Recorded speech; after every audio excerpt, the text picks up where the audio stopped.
युद्ध की समाप्ति के बाद सभी पांडव स्वर्ग गए थे।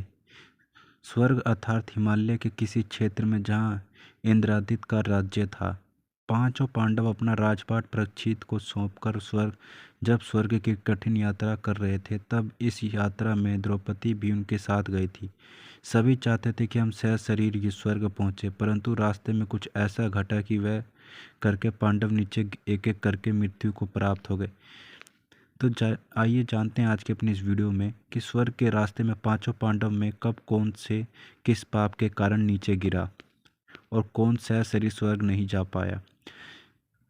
यात्रा के दौरान जब पांडव बद्रीनाथ पहुंचे और वहां से आगे बढ़े तो सरस्वती नदी के उद्गम स्थल पर नदी को पार करना द्रौपदी के लिए कष्टकार हो गया था।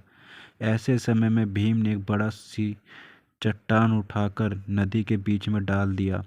द्रौपदी ने इस चट्टान पर चलकर सरस्वती नदी को पार किया। कहते हैं कि माणा गांव में सरस्वती के उद्गम पर आज भी इस चट्टान को देखा जा सकता है। इसे वर्तमान में भीम पुल भी कहा जाता है। कथा अनुसार पांचों पांडव, द्रौपदी तथा एक कुत्ता आगे चलने लगे। एक जगह द्रौपदी लड़खड़ाकर गिर पड़ी। द्रौपदी को गिरा देख भीम ने युधिष्ठिर से पूछा कि द्रौपदी ने कभी कोई पाप नहीं किया, तो फिर क्या कारण कि वह नीचे गिर पड़ी।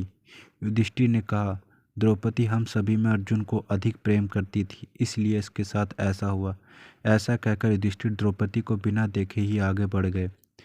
जनसूचित के अनुसार स्वर्ग यात्रा करने के दौरान द्रौपदी भीम को सहारा लेकर चलने लगी, लेकिन द्रौपदी भी ज़्यादा दूर नहीं चल पाई और फिर वह गिरने लगी। ऐसे समय में भीम ने द्रौपदी को संभाला। उस समय द्रौपदी ने कहा, सभी भाइयों में भीम ने मुझे सबसे ज़्यादा प्यार किया और मैं अगले जन्म में फिर से भीम की पत्नी बनना चाहूँगी। थोड़ी देर बाद सहदेव भी गिर पड़े।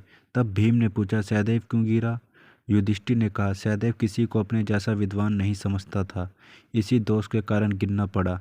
कुछ देर बाद नकुल भी गिर पड़े। भीम के पूछने पर युधिष्ठिर ने बताया कि नकुल को अपने रूप पर बहुत अभिमान था, इसलिए आज इसकी यह गति हुई है। थोड़ी देर बाद अर्जुन भी गिर पड़े। युधिष्ठिर ने भीम से कहा कि अर्जुन को अपने पराक्रम पर अभिमान था। अर्जुन ने कहा था कि मैं एक ही दिन में शत्रुओं का नाश कर दूंगा, लेकिन ऐसा नहीं कर पाया। अपने अभिमान के कारण ही आज अर्जुन की यह हालत हुई है। ऐसा कहकर युधिष्ठिर आगे बढ़ गए। थोड़ी आगे चलने पर भीम भी गिर पड़े।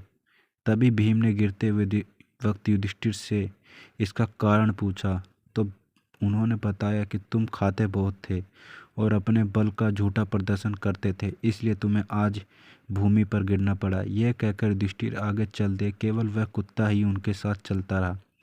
कुछ ही दूर चले थे कि उन्हें स्वर्ग ले जाने के लिए स्वयं देवराज इंद्र अपना रथ लेकर आ गए।